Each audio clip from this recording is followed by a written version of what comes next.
Assalamualaikum warahmatullahi wabarakatuh. Waalaikumsalam warahmatullahi wabarakatuh. Jamaah oh jamaah. Alhamdulillah. Alhamdulillahirabbil alamin. Allahumma sholli ala sayyidina Muhammad wa ala ali sayyidina Muhammad. Alhamdulillah kita ketemu lagi di Islam itu indah. Dan alhamdulillah pagi hari ini jamaah saya sudah bersama guru kita semua ada Habib Muhammad Syahab. Siap. Masya Allah, siap Bib? Siap. Masya Allah. Ustadz Maulana? Alhamdulillah. Masya Allah Ustadz siap. Masya Allah sabahul khair. Masya Allah, pagi hari ini jamaah kita siap belajar pagi hari ini ya. Apalagi nih sekarang marak banget ya. Berita bohong, fitnah. Bahkan mungkin dari jamaah ini udah ada yang merasakan nih atau apa ya, difitnah. Bahkan mendapat berita-berita bohong yang gak benar nih. Tentang diri kita atau juga tentang keluarga kita. Tarik nafas dulu, jangan terpancing ya. Insya Allah akan kita bahas pagi hari ini dalam tema kita, mending tabayun dulu daripada fitnah melulu. Tuh, bener gak tuh? Kita lihat dulu ya tayangan yang berikut ini nih. Film pendek mengenai tabayun. Kita lihat tayangannya jamaah, silakan. Hah? Aku? Iya, kamu, Del. Kenapa ya dengan aku? Gak usah sok polos gitu deh kamu, Del. Kemana kamu tadi? Ngapain kamu gak ngikut bareng kita? Oh iya, maaf. Tadi aku ada urusan. Urusan bareng laki kamu ya? Maksud omongan kamu apa ya? Kok kayaknya gak enak gitu didengarnya? Ayolah, gak usah sok munafik deh kamu, Del. Percuma juga ya, kerudung kamu itu panjang, tapi kelakuan kamu itu sangat memalukan. Kamu ini so alim ya ternyata. Pakai acara pacaran lagi, pegang-pegangan tangan. Duh, malu dong kalau jadi muslimah, gak takut dosa apa. Aku juga gak nyangka kalau kamu bakalan kayak gitu. Udah sabar sih, Kak. Bentar deh, ini apa sih? Aku gak paham loh, bener-bener gak paham nih. Terus, siapa lelaki yang bersamamu di taman tadi? Mesra-mesraan lagi di depan umum? Tuh, nasehatin tapi nasehatinnya galak juga ya. Waduh. Bener gak sih sebenarnya tahapan awal dalam tabayun tuh adalah penerima kabar atau berita dari seseorang yang berkaitan hal buruk tentang dirinya tuh gak boleh langsung percaya gitu aja tuh. Kita tanya sama Ustadz Syam, bagaimana tuh sebenarnya apalagi kalau misalnya orang terdekat malah udah percaya dulu sama berita itu. Kita harus bagaimana Ustadz Syam?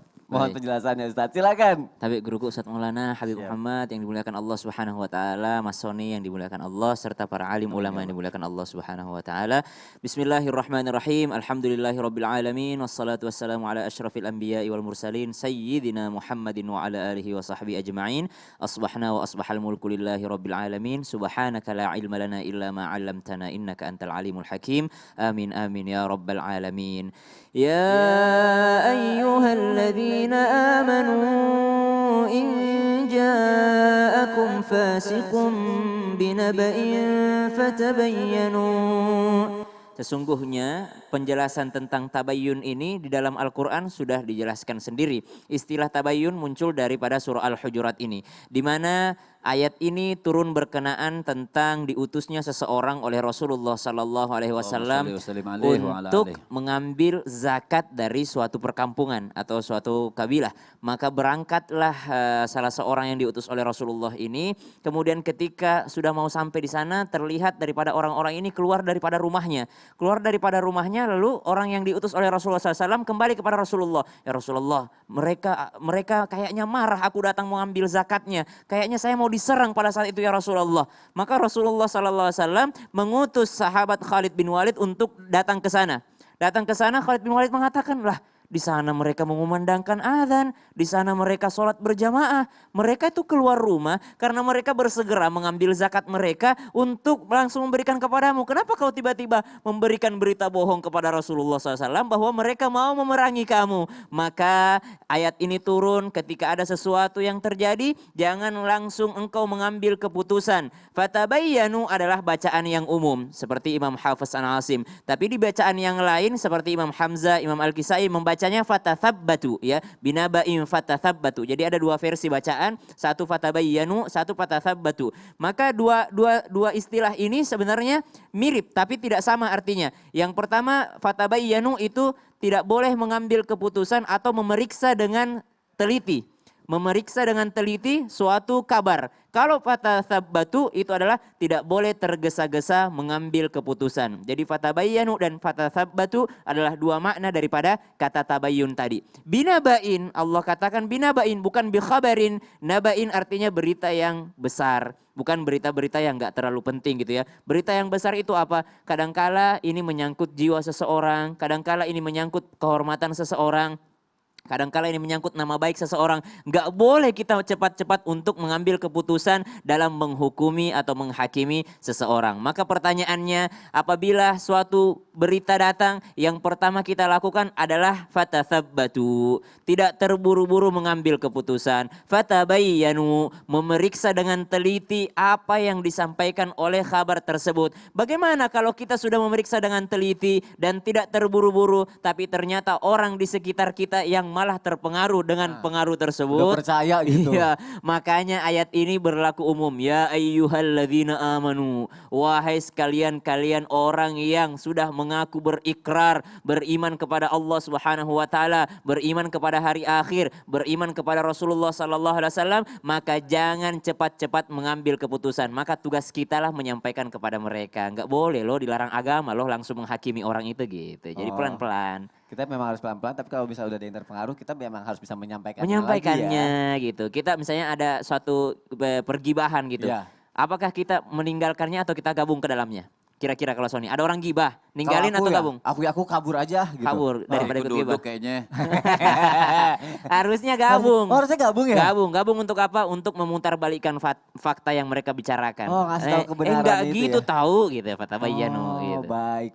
Tapi Masya dia Allah. nyambung lagi. Oh emang begitu ya? Oh gitu ya? Oh, udah. Atau mengalihkan pembicaraan. Mengalihkan Atau pembicaraan. Kalau klarifikasi gimana? Oh, ada tayangannya dulu nih. Aku kasih lihat dulu ya tayangannya nih ya. Video klarifikasi nih dari laki-laki yang datang ke nikahan mantannya sehingga membuat pengantin perempuan tuh histeris dan viral di media sosial. Waduh, kita lihat tayangannya jemaah. Silakan.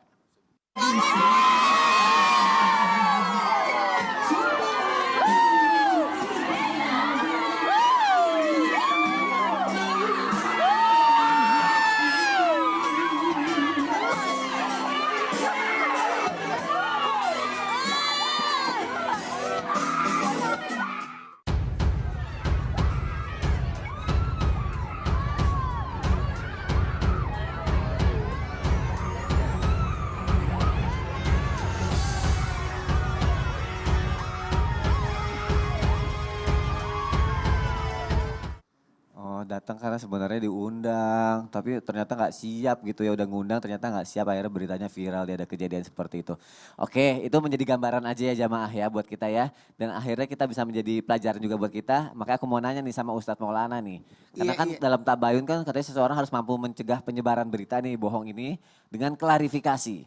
Tapi takutnya Ustadz Maulana, zaman sekarang kalau klarifikasi dibilangnya pansos Ustadz, atau malah jadi disalah-salahin gitu. Atau bikin panggung. Atau iya nyari panggung. Nah kalau kayak gitu harus kayak gimana? Tetap klarifikasi atau diamin aja? Aku mohon penjelasannya Ustadz Maulana, Iya, silakan. makasih banyak izin Nabi Ustaz Sam. Bismillahirrahmanirrahim. Assalamualaikum warahmatullahi wabarakatuh.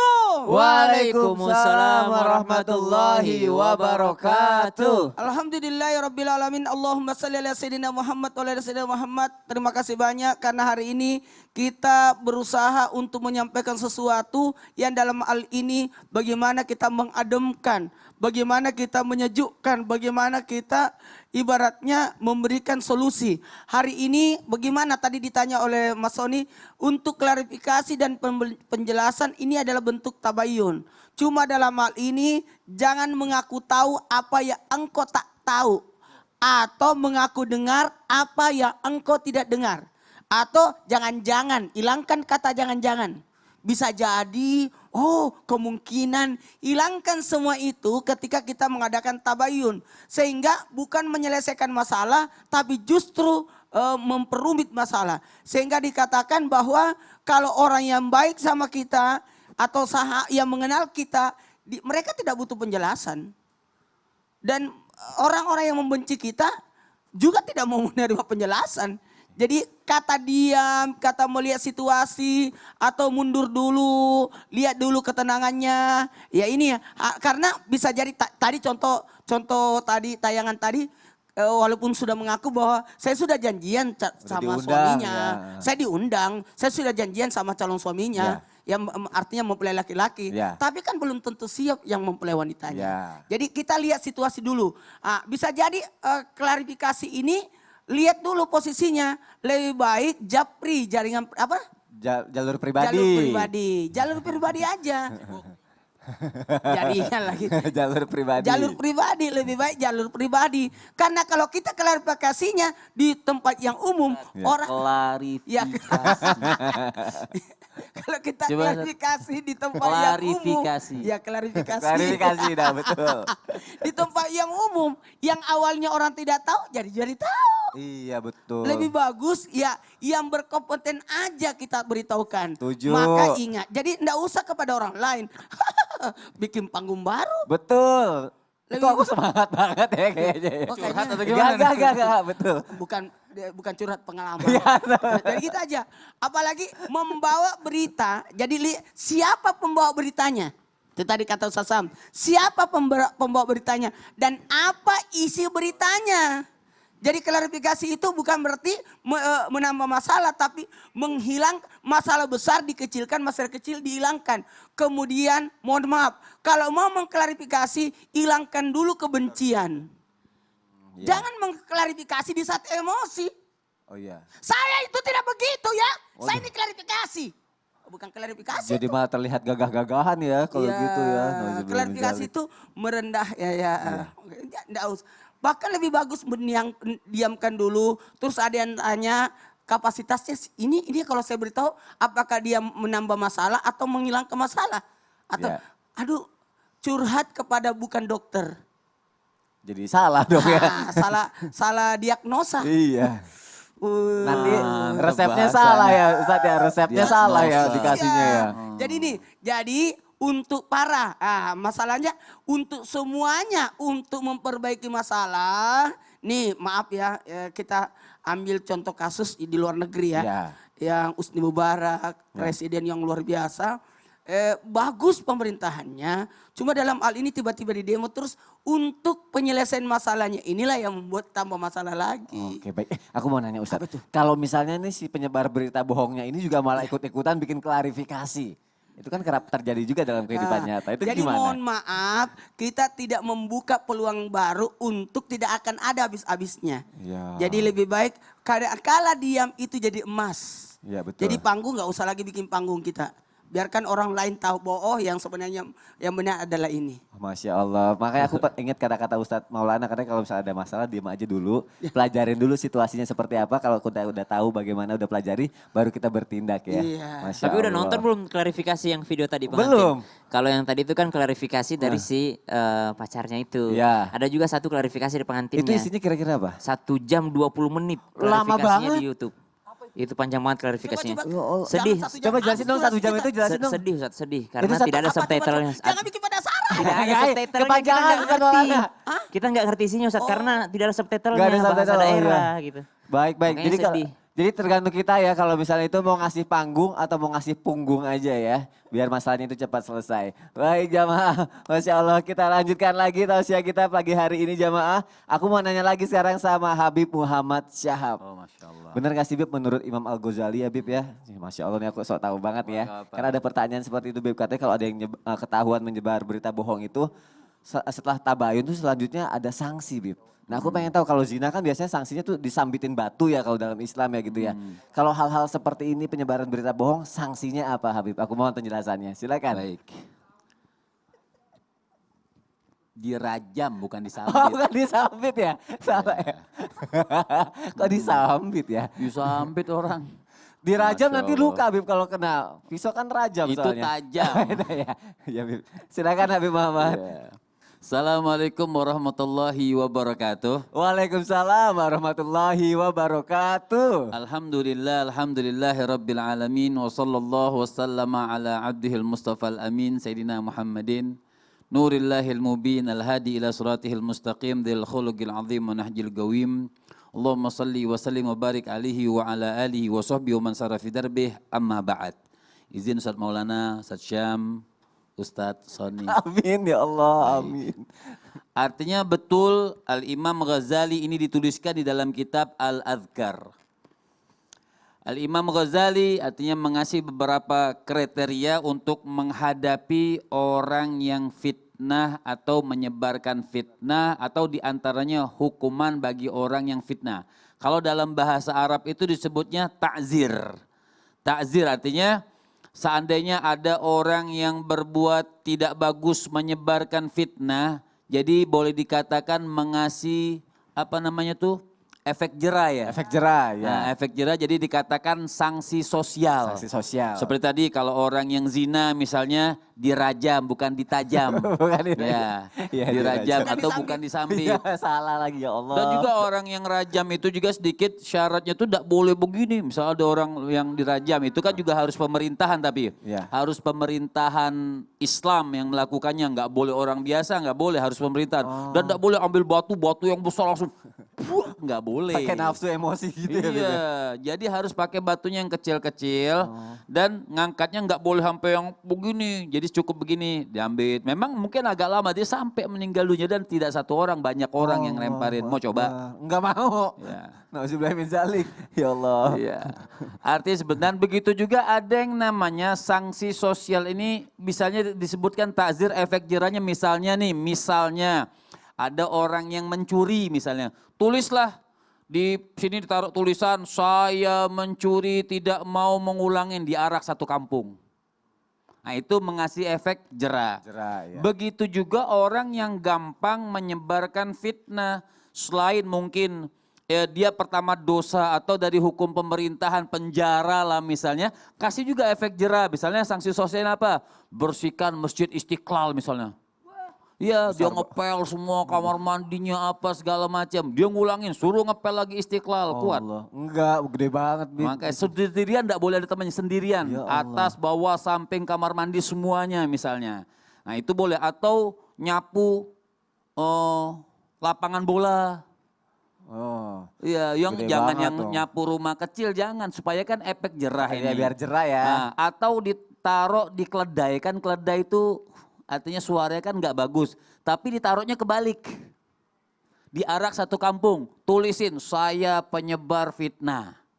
Nah ini boleh namanya takzir, efek jerah supaya orang tersebut tidak lagi mau melakukan hal tersebut. Jadi boleh-boleh aja. Berarti nggak apa-apa efek jerah itu ya, sanksi sosial. Malah katanya kalau zaman sekarang sanksi sosial itu kadang lebih berat juga ya Bib dibanding hukuman-hukuman itu. Karena malu sama masyarakat. gitu, Iya, Bib. karena kan orang tahu semua jadinya. Tahu semua Seakan-akan seperti dibongkar aibnya. Iya, dan insya Allah semoga dengan itu kita jadi bertobat dan tidak melakukan kesalahan lagi jamaah yang ada di rumah. Jazakallah khair Habib Muhammad Syihab. Ustadz Maulana aku mau nanya lagi. Benar gak sih kunci dari tabayun selanjutnya ini adalah bahwa kita tidak boleh nih terpancing untuk seuzon atau buruk sangka atas penderitaan seseorang. Tapi kalau udah kepancing itu gimana Ustadz Maulana? Begini sebenarnya, inilah masalahnya buat kita semua. Banyak orang menyebarkan fitnah seenaknya saja. Ya. Habis itu gampang nanti minta maaf. Aduh, tapi dia tidak tahu efeknya yang terjadi luar biasa. Betul, Makanya sakit. fitnah itu lebih kejam daripada pembunuhan. Iya. Karena mematikan usaha orang, sehingga dia dikucilkan sama orang, Iya. membuat orang jadi malu, Betul. sehingga tidak ada peluang lagi untuk jadi orang baik. Ini kan bahaya sekali sebenarnya. Itu harus Makanya bagaimana? sebenarnya harusnya tadi kata ada efek jerah, mempermalukan ini. Makanya kalau mau tahu lebih lanjut Ya. kita akan bahas sesaat lagi. Baik. Supaya lebih puas. Kalau sekarang ini sedikit waktunya. Sudah Oke. habis itu artis Ya, sudah angkat tangan. kalau habis. gitu jamaah jangan kemana-mana ya. Tetap di Islam itu indah. Jamaah, oh jamaah. Alhamdulillah. Pokoknya seperti itu.